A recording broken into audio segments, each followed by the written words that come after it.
know a little bit more about the setup out there. A couple of us had a chance to go out and look it over and talk with the folks. And one of the things that was helpful is that all those round tables are 6 feet. So if you have people sitting, opposite of each other at the tables, you'll know that you're 6 feet apart. We've agreed that it will be set up so that a maximum of 4 people can sit at a table.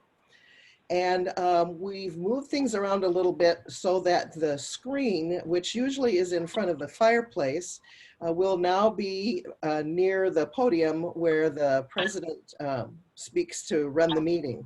So you'll notice that's a little different setup. We're hoping that that will help people be able to see whatever is projected on the screen a little more clearly. It puts people closer to that screen. The food will be served to us by staff at the country club, so that we won't need to be grabbing serving handles and so forth. So we'll just take our plates to them and they'll put the food on the plate. So I know they're anxious to have us back and excited about it. And I know that they will do everything they can to keep everyone healthy and safe. And so we hope many of you will choose to come back in person. If not, Mark Osmondson has been working with Kim about ways so that this can be also broadcast by Zoom. It's probably not going to be the best technology, clearest picture for you, but it'll be good. Mark has a special program on his iPhone that I think will help, that he's planning to use for us. So it'll be an experience, and we're looking forward to seeing a lot of you in person. Okay, Mary, thank you for that, and thank you for your work in this. You've done a great job. We all hope the transition is good and smooth, but thank you. Kim, do you want to talk a little bit about the RSVP business? We're going to have to give advance notice of how many plates we're going to want, right? Yes, that's right. So we'll go back to RSVP if you're going to attend in person, so we can get a count, and we'll need that by Friday at noon. But please, as always, if you change your mind and end up that you can come to the meeting, just let me know at any point and I can update them. They're pretty flexible, so they do plan for extra people to show up. I'll be sending that email out on Thursdays, and it's actually going to be a link. Previously, I had you just email me back, but just to kind of skip a step on my end, you'll just click a link and put in your name and how many are attending. So that'll start going out Thursday, and I'm still sending reminders on Tuesday mornings, the days of the meetings, and I'll keep doing that through June, but I'll probably stop doing it after that just to cut back on all the emails you guys get. But basically, if you're going to tune in on Zoom, it's going to be the same link every week, and it already has been. I don't know if you noticed, but every week it is the same meeting ID and password and all of that. So I was going to back up to the food drive. I apologize. I did have a member ask if they could make a cash contribution on their bill, and that's fine. So if you want me to do that as well, I can add it to your bill. Okay. And then, yeah. I've got a question. Go ahead. How are we doing on the food drive sign up for volunteers? I didn't hear that. How's the volunteer sign up for the food drive? Do we have all slots filled? I think we're about halfway there. We were looking for 10, and I think we've got about 5 in each. I don't know for sure. I haven't double checked, but we still have open spots. Yeah. And then there were 2 additional announcements, Jim. Todd has an announcement, and Deirdre does as well. Right. Okay. Todd, you have an announcement for us? Yeah, just wanted to pass along, unfortunately, a former member of ours, Clark Weidman, his wife, Susie Weidman, passed away on Sunday night. So there's been no word on funeral arrangements at this time, but what I can do is I can send Clark's address to Kim. And Kim, if you wanted to put that out via an email, if you'd like to send cards or flowers to Clark, I just talked to him this morning, and they'd been married 54 years, so he's pretty broke up about it, obviously. But he wishes you all well. I asked if it'd be okay if I announced that during Rotary, and he said that'd be great. So Kim, I'll send you the address, and then if anyone wants to send anything to him, they're more than welcome to. Oh my, how did she die, Todd? Was this unexpected or? She had been, this was kind of an ongoing battle for her, and I think there were a couple of different things, but I think the main thing was she was having some problems with her liver, unfortunately, and she was put into hospice on Wednesday and then passed on Sunday night. Oh my. Deidre, do you have an announcement? I do. Thank you very much. I'm sitting out here on a country road in the rain, so forgive the lack of video. I hope everybody got a chance to see on Facebook or in the news last week that Unity Point Health Marshalltown will have a full-time permanent administrator. Actually does right now. Sherry King has been in an interim role for us for the last, maybe not quite year and a half. And that was recently made permanent, and she and her husband, Jim, will be moving to town by the end of this year. Sherry has a long career in healthcare. She's been just a wonderful addition to have here, and she's looking forward to joining me at Rotary sometime soon as a guest, and I think we'll even maybe get her to be a member in her own right. So good news from Unity Point. Good work. Nice. Okay, that'll be great. Yep. Okay, any other announcements that I didn't get? All right, well, we'll move on to the program. Dr. Theron Schutte, one of our own, is going to give the program, and he's going to give his own introduction, I understand. So go ahead, Theron. That's all kinds of pressure to give my own introduction as well as to give the program.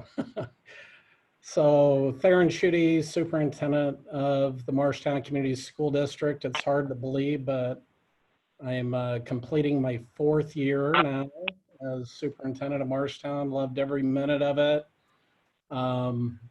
This, in my 35 years in education, most of which has been as an administrator, this is by far the most unusual year and circumstance that I could never have envisioned. The only thing that comes remotely close, I think, was a few years back with H1N1 and the concerns we had about the unknown with that, and that played out differently, similar to COVID in different communities and different states. And I was fortunate at that time to be in a district where it really didn't significantly impact our kids, but it did impact some of our employees. But fortunately, it was a pretty short-term type situation, unlike COVID. So when Abigail contacted me and asked me to give this presentation under the pretense that a lot of people are really, really interested in where the school's at or what's happening with the schools and stuff, I was a little bit hesitant because I think the title of my presentation as of June 9th would be, there's more questions than there are answers right now, as I think most people can imagine, with all of the uncertainties of how COVID's going to play out. Kind of going back to the beginning of all of this, our school calendar schedule for this past year coincided with Marshalltown Community College in that our spring break actually fell a week before the Regents universities, and most of Iowa was on spring break. And going into that, I was kind of disappointed that we haven't yet found a way to get aligned with the Regents. But to be honest, it was a benefit to have been on break the week before. And if you can kind of remember the Sunday prior to the Regents going on break, we still didn't have really any decisions or announcements that had been made by the governors. So I had kind of done some quick calculations of based on our calendar and our student contact time, and had come to the conclusion that we could actually extend spring break an additional week to buy us some time to try to figure out how best to move forward and safely under the circumstances. And we could figure out a way to fulfill the contract obligations of our employees, because our teachers are contracted by days, but our student calendar is by student hours. And so we had a little bit more than a week to play with there. Well, as it turned out, basically the weekend that I announced we would extend our break another week, the governor announced the closure of all Iowa schools through March 30th. And I think part of the challenge for schools has been, we find out when the general public finds out about the governor's announcements. We don't have any forewarning or heads up, or, there's no opportunity. There's been very little to any opportunity to pre-plan for what is going to be announced. And so we made a big deal of that as urban superintendents after the second the first extension of that original closure.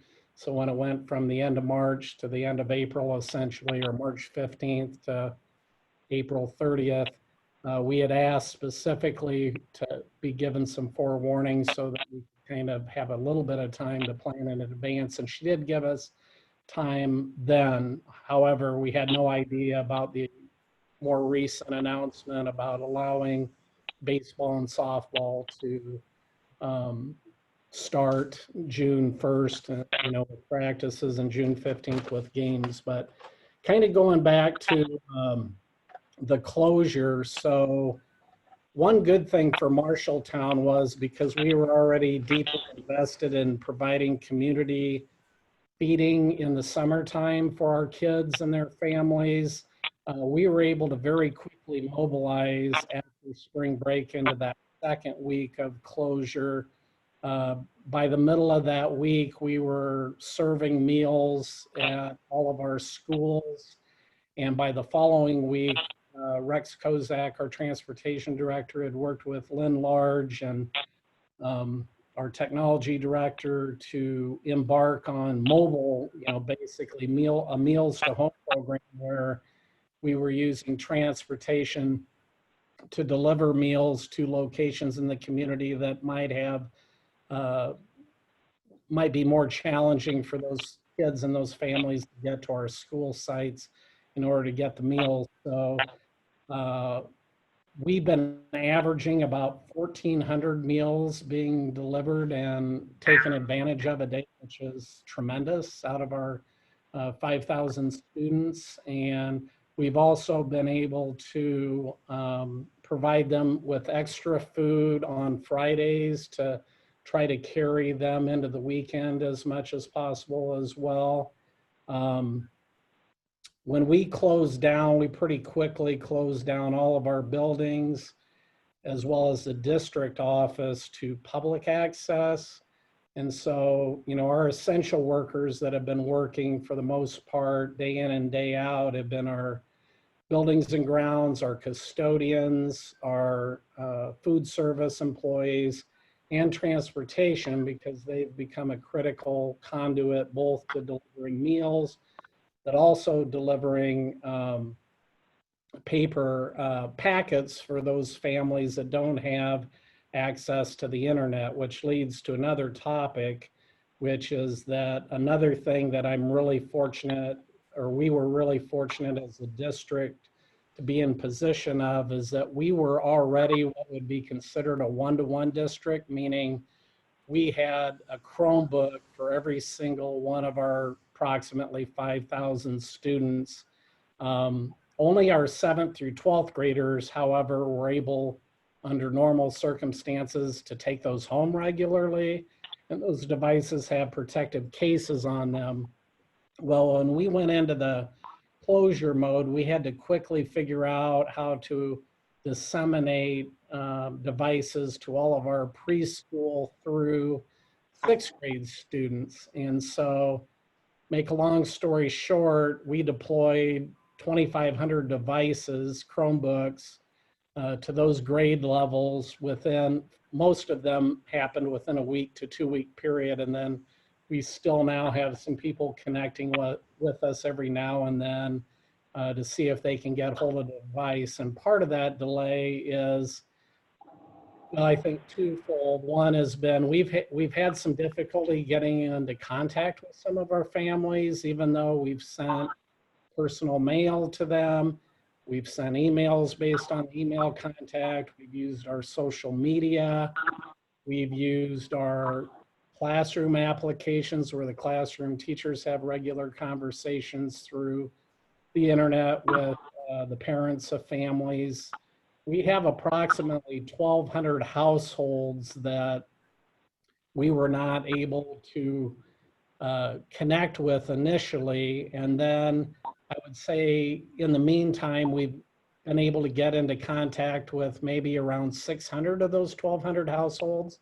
And the predominant common denominator is they don't have internet access, either because they can't afford it and it isn't a priority, or because maybe they live in a location that doesn't have easy access to it. So someone asked a question about, do we have a sense of how many families have moved away? And we don't, but it could be upwards of 500 to 600 families based on the fact we have just not been able to make any contact with at least 600. So we had embarked on kind of a twofold teaching and learning modality. For those that have internet access, we were able to provide a relatively, I think, rich experience for them, both in a learning platform that our teachers and teacher leaders put together very quickly and improved week in and week out. The challenge was then to try to replicate as much of that as possible in a paper packet form. And, paper, for most of us, we were accustomed to having paper packets sometimes in the classroom or as homework, or if we were sick for a period of time. But the reality is that paper packets don't stretch you very far, as far as academically goes. So, but that's what we needed to provide. We also had to make a determination, all districts had to make a determination from March, when we went into closure mode, to the end of the year.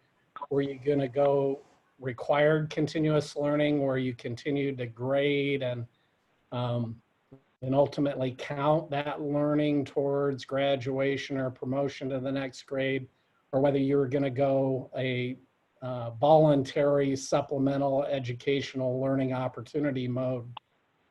75% of Iowa school districts chose the latter, and the reason was because we couldn't guarantee access, that students would have access to what they needed to have in order to earn the grade. And it's not fair or equitable to provide expectations when circumstances that the children don't have control of, like access to the internet and such, or access to transportation, or access to the paper packets, couldn't be guaranteed. So the difference going into next year will be everybody's going to be required.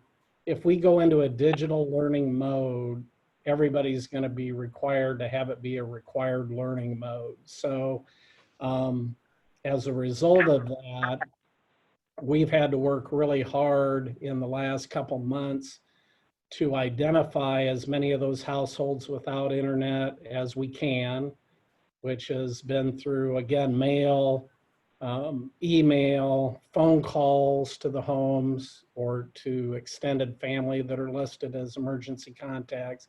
In some cases, going door to door. Many of our teachers went door to door to try to find people in conjunction with the homework delivery program and that sort of thing. And as a result of that, we've identified, well, we've done a couple things. We had to buy hotspots right away. Hotspots are little devices that basically operate on cell phone plans. It's almost like you own a cell phone.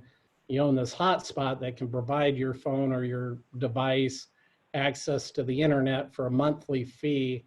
And so we initially had difficulties getting hold of hotspots, and we were able to get 150 through Verizon.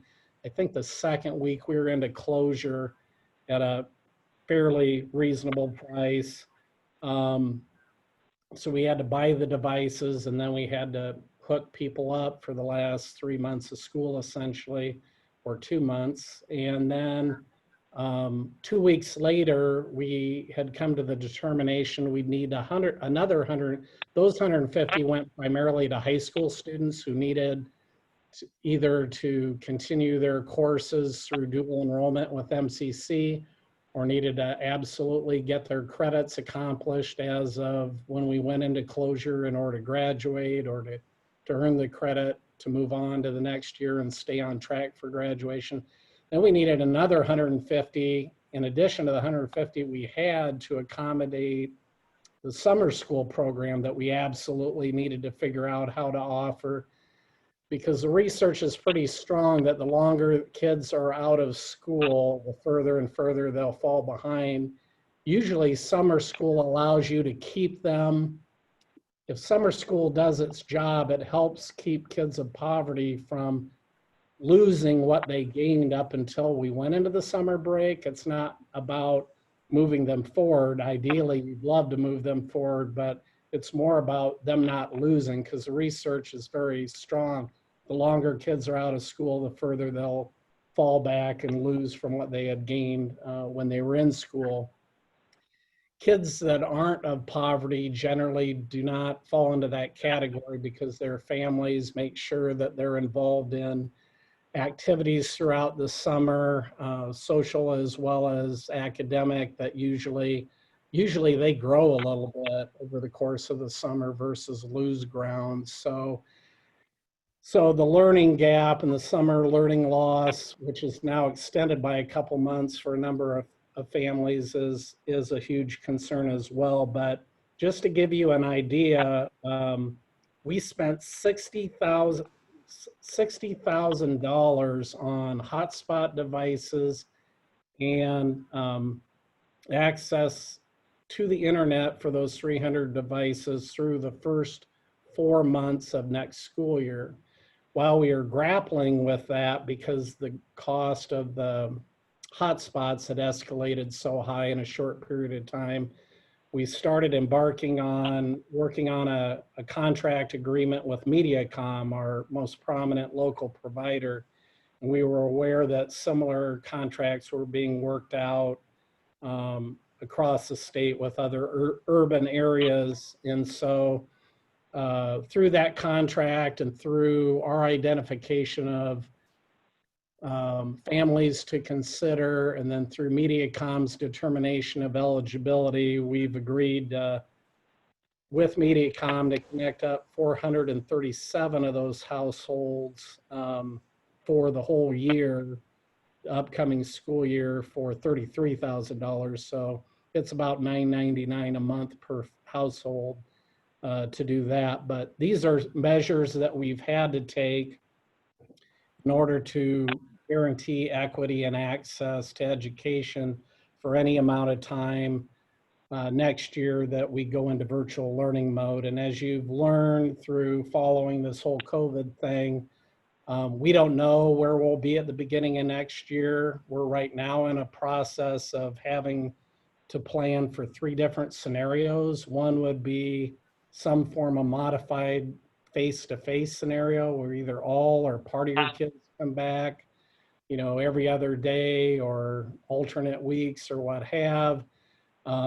We have to plan for a hybrid. So if we are on, let's say, an alternate day, because we can only safely accommodate 50% of our students, which we don't know yet whether we can do, we still have to have virtual learning happening for those students that aren't in school, as well as families that decide, even though it's been determined to be safe to be back in school, that they're not comfortable having them back, in August or September. So we're having to come up with a virtual modality, a hybrid modality that would be on-site and off-site, and then continuous learning modality in the event that we have to continue to go virtual learning, or let's say that we are able to do one of the other two plans, either the hybrid or the on-site plan, but then we have a reoccurrence. You know, they've talked a lot about how when the flu season hits in November, December,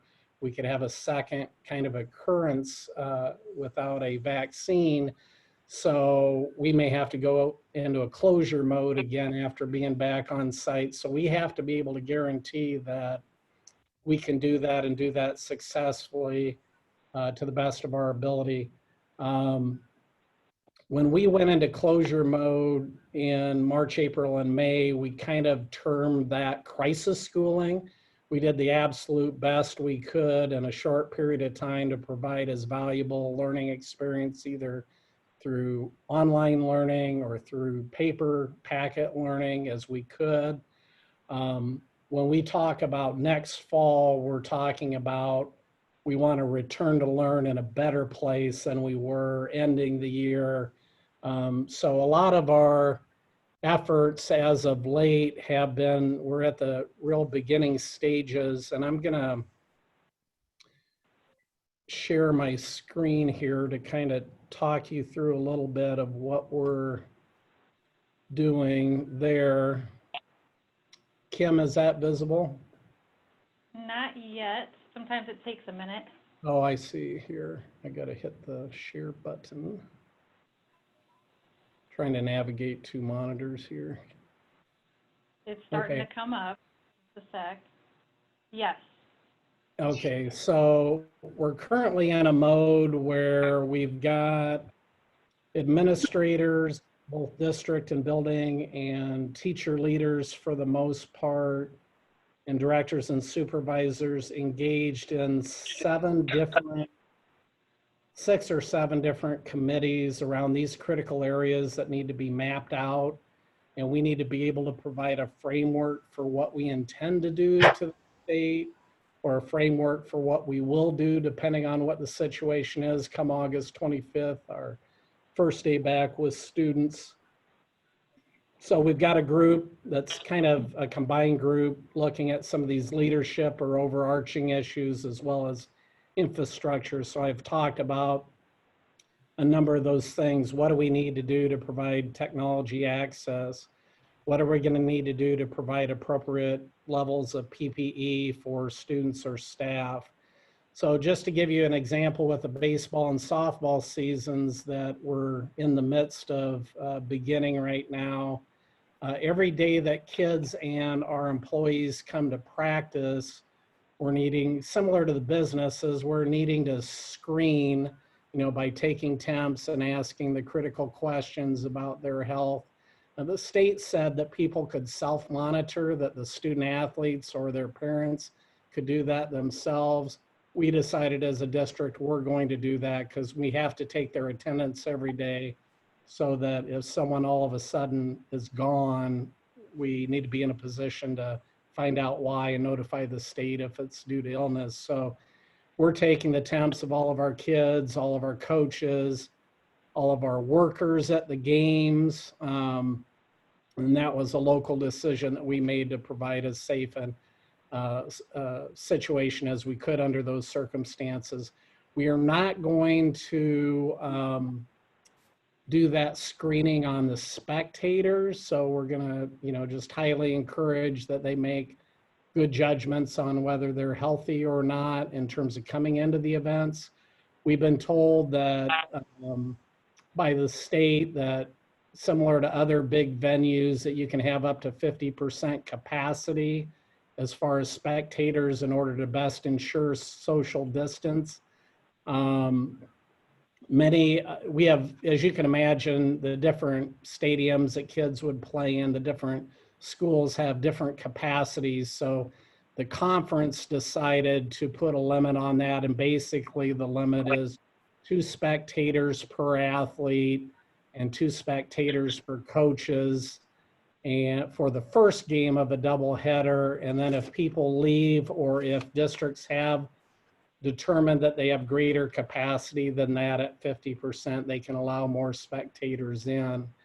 We have to sanitize everything before and after practice, you know, all the equipment that's being used commonly.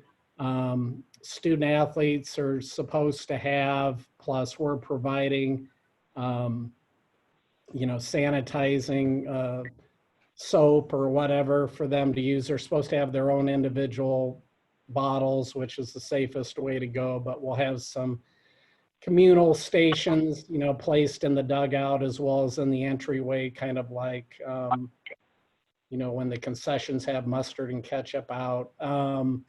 We can't have concessions. That was a state determination, so people will have to bring their own beverages. So sanitizing, social distancing, screening, you know, 3 of the 4 biggies as far as mitigating this are being put in place.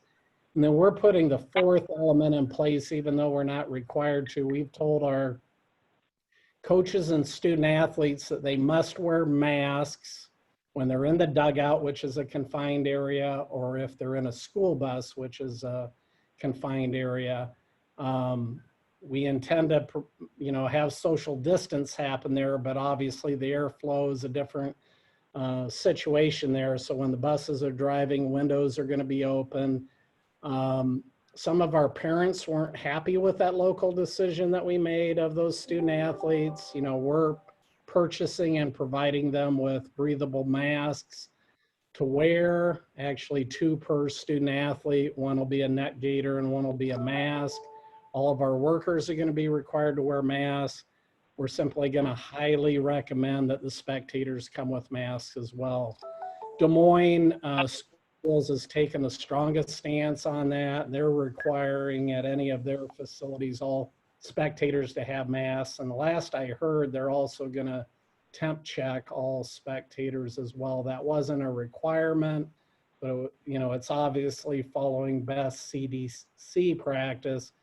It's just going to be logistically challenging, you know, in order to pull that off.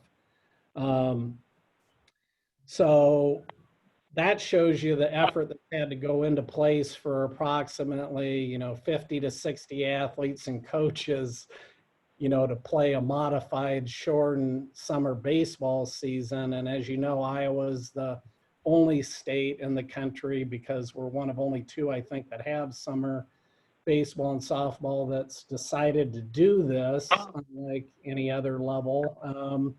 So it'll be a grand experiment for sure, but we're going to do everything within our power to encourage people to do the right thing, you know, and maintain social distance.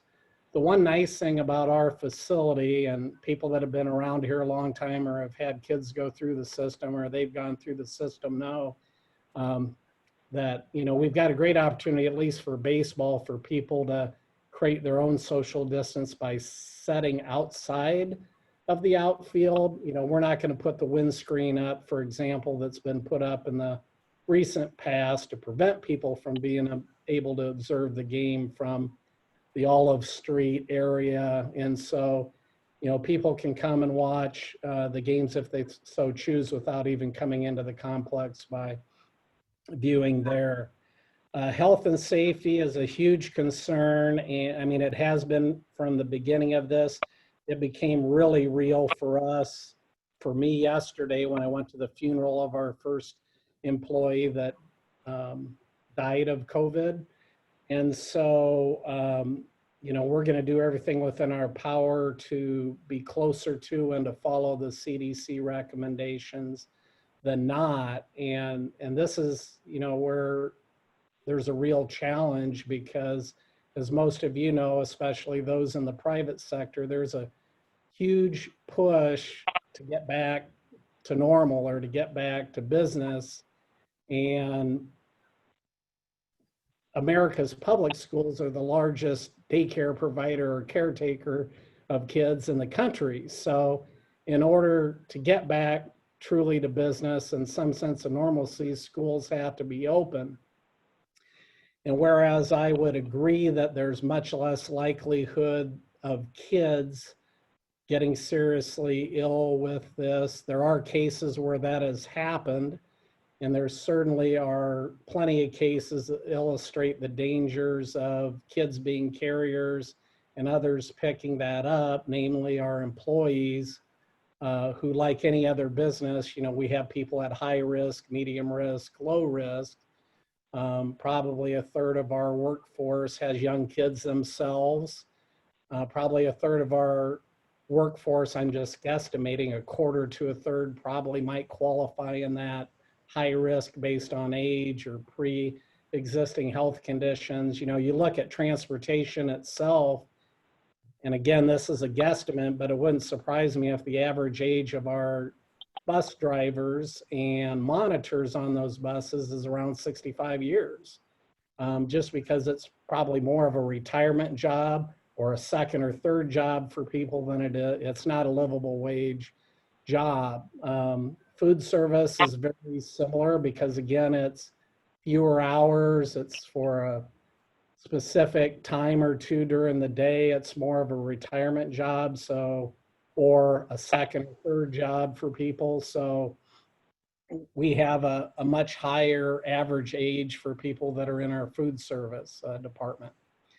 So, we're taking steps to try to figure out, with appropriate social distancing of students as well as staff, what is our capacity within our buildings? What could we do as far as on-site?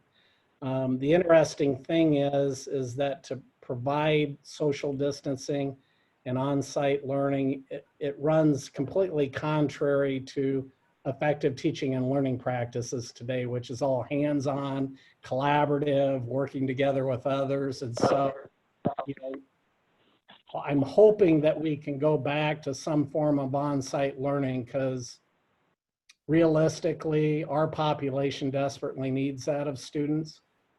Just to give you an example, the two populations of our students that most need on-site learning, and that's not to say others don't, but most need on-site learning for sure, are our special education or our special needs population and our second language student population. So our 35% of our 5,000 students qualify for second language, most of which is Spanish, but we have probably 40 different languages represented in our school district. And we don't have 40 different languages that people in our school district can speak, but they absolutely need the one-on-one or the hands-on help to get to a point of understanding English well enough, to progress to a point of graduation and moving forward with post-secondary. And we have a huge success rate of being able to do that for those kids that we have. With special needs students, they absolutely need the small group, the hands-on work. Digital does not work for most of them very well unless they have a parent that just so happens to be really good about being able to work with them and to sit at the computer screen with them. And that's not the case for a lot of our kids. So those two groups of kids, which is a significant amount of our population, probably upward for sure 35, maybe 40%, needs something other than a digital or a paper packet learning experience to definitely grow. So with that, I guess I'd be happy to open it up. I did want to share one other thing here. A big part in what I just spoke to was equity. Different kids need different learning experiences or different levels of support in order to be positioned for success. So this is one of the best illustrations of equality versus equity that I've seen in my career. So all three of these young people, or all three of these people, looks like there's an adult and two children, wish to watch the ball game. If we provide them equal access to the opportunity or resources, some are going to be able to see the game, some can't come anywhere close to seeing the game through the fence. But if we figure out what those needs are and distribute those resources to provide equity, then all three people, adult and child, can watch the game or can actively participate in the learning experience or can have the opportunity through that equity to be positioned for post-secondary success, which is our ultimate goal. And this is a huge deal, as you know, in Marshalltown. There's a lot of kids and families that have a lot of needs and have need for support, but we've proven time and time again that we can defy the statistics or the odds by providing them with the supports and the equity they need. That's one of the things that most excites me about being back in my hometown, is that Marshalltown's always been known to rally together, whether it's for tornado recovery, whether it's for to help young people be successful. I was a product of that myself. And we are defying the odds with about, 83% of our second language students and 87% of our students of poverty graduating or all of our students being at anywhere from 87 to 90% graduating, knowing that, many of these kids and families have these challenges before them. And especially if we have them for their whole educational career, we're really positioned well to help them be successful. So we believe we've got a lot of the pieces in place to be a national model for success, regardless of a child's circumstances. That probably was one of the most disappointing things about going into closure, because whereas most school districts dread the state test, we were actually really excited about it. All of our buildings, all of our teachers, all of our administrators were really excited to see the progress that we had made from last year, the first year that we took the new state test, to this year, knowing that we had done a lot of the things in between to successfully move the lever of the bar with student achievement with our kids. And unfortunately, once we went into closure mode, we weren't able to do the state test there. But I'd love to open it up to any questions that people would have on things I didn't cover. Can I ask a question? Yeah, you bet. Theron, you said, when do you think the decision will be made whether the schools open and to what degree they open? And as a follow-up to that, what metrics are going to be used to make that decision? Are you aware of what they are, so you have some idea of how they're being done? And lastly, will there be different decisions in different school districts throughout the state? Yeah, I think well, number one is I'm not 100% sure of when ultimately the decision will be made, because as fluid as this whole situation is, one thing that we've decided upon is to stick with our original start date, which for students is August 25th. I think our staff and employees come back as early as August 21st. The state did provide us with the opportunity to start earlier if we desired to, but the further along we get with this, probably the more time that we have to ultimately make the right decision for Marshalltown schools is warranted. A lot of it's going to depend on where Marshall County and Marshalltown is with positive cases at the time. So we're watching that data really carefully to see if, we're going to start really going down, and if that's a legitimate number in terms of going down, and the risk being much less than what it's been as we've been moving towards or getting to the peak of this virus. We're going to have to take into account our own internal capacity, in terms of, we could have everything figured out and then find out we don't have enough bus drivers to be able to take kids, even in a staggered approach, to get them to school. And that could derail us bringing everybody back at the same time and that sort of thing. If we follow the social distance guidelines that the CDC puts out for school buses, basically a 70-passenger bus might be able to haul 12 or 13 kids. So, no school district is going to be able to triple or quadruple their fleet of buses, you know, at that cost. Nor could they find drivers because they struggle to find drivers for the number of buses that we have right now. So there's a lot of moving parts to this, and that's a big part of what we hope to be in a better position by July 1st and have a better feel for what we think we can or can't do come August 25th, but we're still going to be, you know, a little less than 2 months out of the start. So we don't want to make a decision today that we have to change, you know, come July 1st, or make a decision on July 1st that's different from, you know, where we're going to be at August 1st. I would like to believe no later than August 1st, which is a little less than a month out from school, we'd be able to know for sure how we're going to open the school year.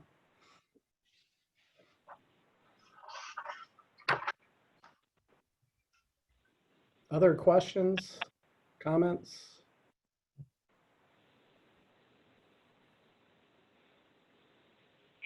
Well, Theron, thank you very much for that presentation. It's a great concern to all of us here in Marshalltown, and for all the reasons you mentioned, but thank you for your observations and that presentation.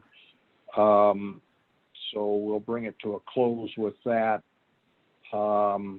Next week, remember, we're going to be at Elmwood. We're going to hear from Carol Hibbs and Jessica Kinzer about organ donation. That is, you know that Carol and Jessica were both involved in organ transplants, and that'll be an interesting presentation, just like today. So we'll see you next week at Elmwood. I'll dispense with the 4-way test because we're past 1 o'clock. All of you bear that in mind, and we hope to see you next week at Elmwood. Thanks. Goodbye.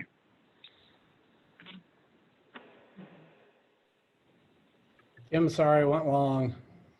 Oh, not at all. It was great. That's all right. Yeah. Worth the time. Yes, Hey, very much. Jim, I don't know if you recognized me. I was the one that was talking to you at Elmwood when you were leaving from that senior junior tournament. I was coming to the course at that time, but I don't know if it was my long hair or my youthish dress attire that confused you. I think it's the blue glasses. Those glasses look different. You know, I've had to wear these. They're special for computers because when I got into about week 3 of this, and pretty much I'd say 75% of every day I'm on a meeting or webinar, my eyes became blurry. And I said something to my tech director. I said, I'm guessing this is from looking at the computer screen so much. And she said, yeah, absolutely. You need to get some of those special glasses. And so within a day of wearing these, I was back to normal. But literally, I thought maybe I was losing my eyesight for a while. Well, we're glad you can still see. But thank you. Thank you again, Dr. Schutte. Yeah, you bet. I'll see you guys. Talk to you later. I'll see you guys next week. All right. Right.